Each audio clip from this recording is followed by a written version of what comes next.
Bardozen kokatua den Biur enpresa duela 2 urte sortu zen, fruitu eta zereal hondakinak balorizatzeko xedearekin eta errealitate ilun bati argia emateko nahiarekin. Frantzian, 10.000 tona gehiago janari eta hondakin urtukiak direla, eta munduan da miliar bat tona. Eta gastatzen dugunaekin berriz balorizatzez, aski bazateke jende guzien janazteko eta eskuatik atatzen nahi nuen zerbait egin arazo hori buruz egiteko bai alimentario ingrediente berriak, bai kosmetika ingredienteak eta ez ditugun balorizatzenekin egiten dugu ere biomaterialak.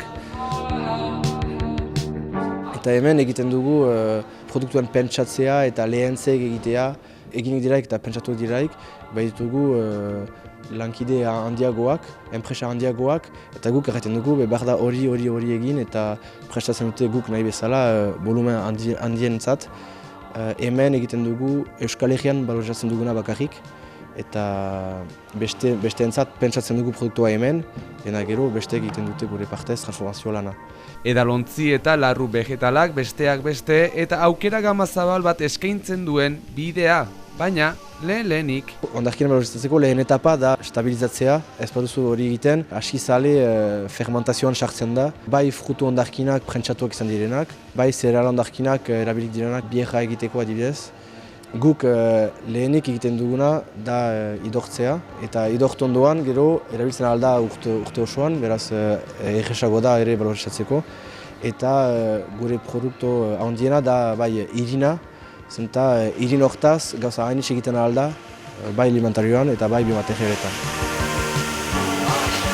Gure organizale nagusiak dira bai garagardo egileak, zenta garagardo ale gastatuan, bada kalitate hainitz, proteina hainitz, fibra hainitz, baita ere jusa eta sopa egileak, batzeki eta frutu hondakinak baituzte. Eta gero baitugu proiektuak Arno egiten duenarekin, Ezpeletako bipejan ere lan egiten dugu hondakinak balorizatzeko.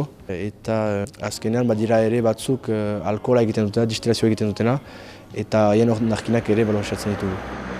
Jatekoari dagokionez, jadanik gurean hainbat produktu dasta ditzakegu. Zaporean hitzeko biskotxak batetik, baina baita leuntzen egiten ari diren ogi bat ere. Biurren ekimenaren berri izatean, Romanek ez baitzuen zalantzarik izan. Le concept m'a plu de suite parce que déjà la valeur nutritionnelle de la farine c'est exceptionnel. Segituan atentzioa eman ziola dio, batetik irin honek elikagai balio oso ona duelako, fibra eta proteinari dagokionez. Eta gainera, lekuko hondakinen berrerabilpenean oinarritzen delako. Voilà, qu'on réutilise quoi, voilà donc. Irin nahiko lodia da, baina portzentaia egokiekin ogian ongi txertatzen da. Eta zapore oso ona ematen dio. Donc ça apporte un peu plus de goût. Eta Baionako kupela sagardotegia ere hornitzen dutenez, jendeak bertan dastatzeko aukera du eta bezeroek normalean errepikatzen dute. Ouais, ils reviennent, ouais.